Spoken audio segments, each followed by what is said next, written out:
Welcome to orchid news.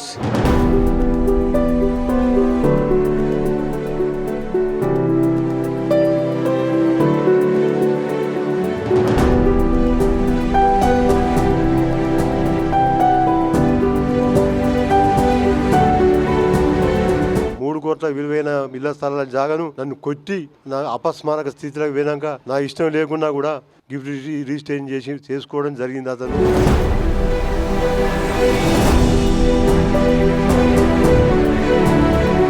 ఎవరికైనా కూడా తల్లిదండ్రులను చక్కగా చూసుకొని వాళ్ళను విడిచిపెట్టిన వాళ్ళకు ఇది ఒక గుణపాఠం కావాలి. నా కొడుకైన గుణపాఠం లాగానే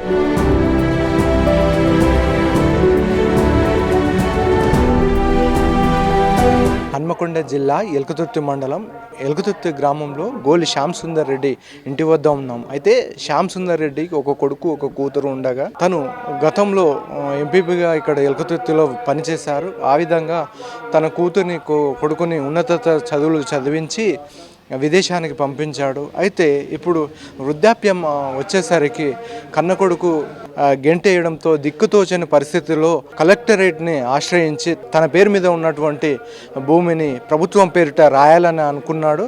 అసలు తన పేరు మీద ఉన్నటువంటి భూమిని ప్రభుత్వం పేరు మీద ఎందుకు చేయాల్సి వచ్చింది, కొడుకు నుండి ఎలాంటి ఇబ్బందులు ఎదుర్కొన్నాడు అనేది విషయాలను ఇప్పుడు శ్యామ్ సుందర్ గారిని అడిగి తెలుసుకునే ప్రయత్నం చేద్దాం.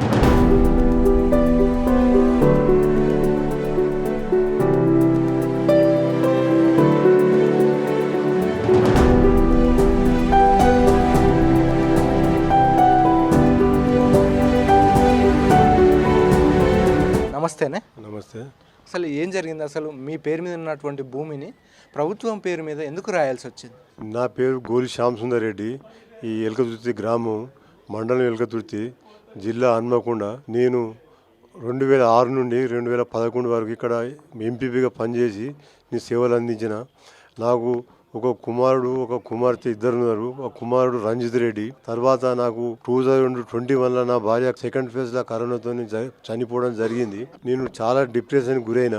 తర్వాత హన్మకొండ రామ్నగర్లో ఇల్లు నా భార్య పేరు మీద ఉండే ఇల్లు. తర్వాత ఏం చేసిండు, ఆ సందర్భంలో చనిపోయిన తర్వాత నేను ఆ కొన్ని రోజులు 4 నెలలు అక్కడనే ఇంట్లోనే ఉండడం జరిగింది. ఆ జరిగినప్పుడు నా కుమారుడు రోజు వేధించడం మొదలుపెట్టిండు.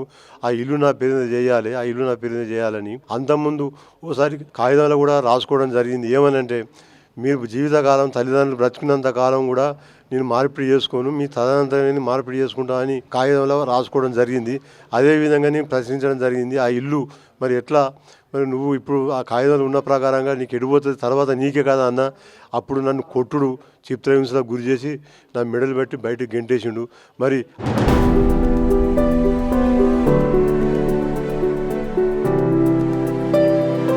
అమ్మ లేదు కదా, నేను ఎక్కడ పోయి ఎక్కడ ఉండాలి, ఏం చేయాలని అడుగుడు జరిగింది.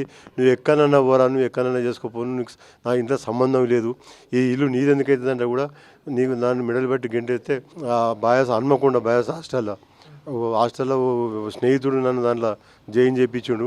ఆ 10 రోజులు భోజనం గిట్లా అక్కడ తిని తర్వాత నా ఎల్కతుర్తి గ్రామంలో ఉన్న ఈ ఇంటికి రావడం జరిగింది. వచ్చిన తర్వాత మళ్ళీ నా బిడ్డకు పెళ్లి సందర్భంలో ఓ 3 ఎకరాల జాగా నేను నాదే పశువు కుంకెల కింద చేయడం జరిగింది. రిజిస్ట్రేషన్ చేయడం జరిగింది ఆమెకు. అప్పుడు అది ఆ భూమి కూడా నాకే రావాలని చెప్పి రౌడీలను తీసుకుపోయి ఆ భూమి దున్నుడు, ఫెన్సింగ్ను ఊరగొట్టుడు, నానా గందరగోళం చేసి ఆమెకు మనశ్శాంతి లేకుండా అసుంటి చెడ్డ యాక్టివిటీ కలిగి రౌడీలను పట్టుకొని రావడం జరిగింది.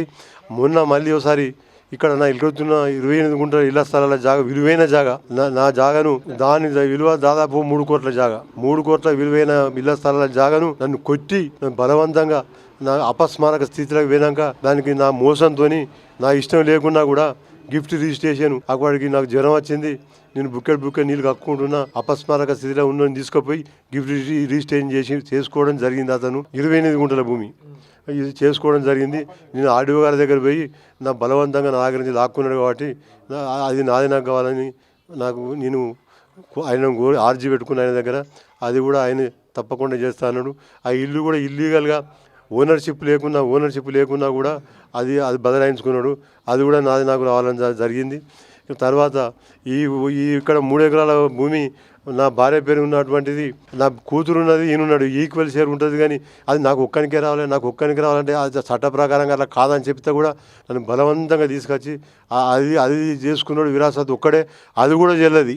ఆయన కూడా దానికి భాగం అవుతుంది. ఒంటరిగా ఇక్కడ నేను కాలం వెళ్ళదీస్తానా, నాకు కొంచెం అంత సాయం చేసే వ్యక్తులను కూడా తిట్టుడు, వాళ్ళని బెదిరించుడు, సంపుతాను అనుడు, వాళ్ళను నాకు సాయం చేసిన చేయకుండా అడ్డుకుంటాను. కాబట్టి అది కూడా పోలీసు వాళ్ళకు కూడా ఎప్పుడు జరిగింది. పోలీసు స్టేషన్లో 10 పిటిషన్లు పెండింగ్ ఉన్నాయి. పోలీసు వాళ్ళకే మరలబడతాడు. వాళ్ళని తీసుకొచ్చి మంచి కౌన్సిలింగ్ ఇచ్చి చేద్దాం అనుకుంటే వాళ్ళ మాట కూడా వినలేదు.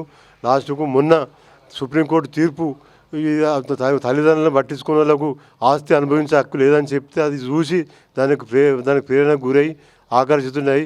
వీనికి ఇంకా ఏ భూమి కూడా నన్ను అరుచుకుంటలేడు, నా బాగోగులు చూసుకుంటలేడు, నన్ను వదిలేసిండని చెప్పి 3 ఎకరాల భూమి గవర్నమెంట్కు ఇచ్చడానికి నేను నిర్ణయించుకొని 3 ఎకరాలు 859 1 ఎకరం 871/2లో 2 ఎకరాల భూమి, మొత్తం 3 ఎకరాలు ఒక్కటే బిటు, 3 కోట్ల ల్యాండ్. అది 3 కోట్ల విలువైన ల్యాండ్ని ప్రభుత్వానికి నా ఇష్టపూర్వకంగా ఇచ్చిన.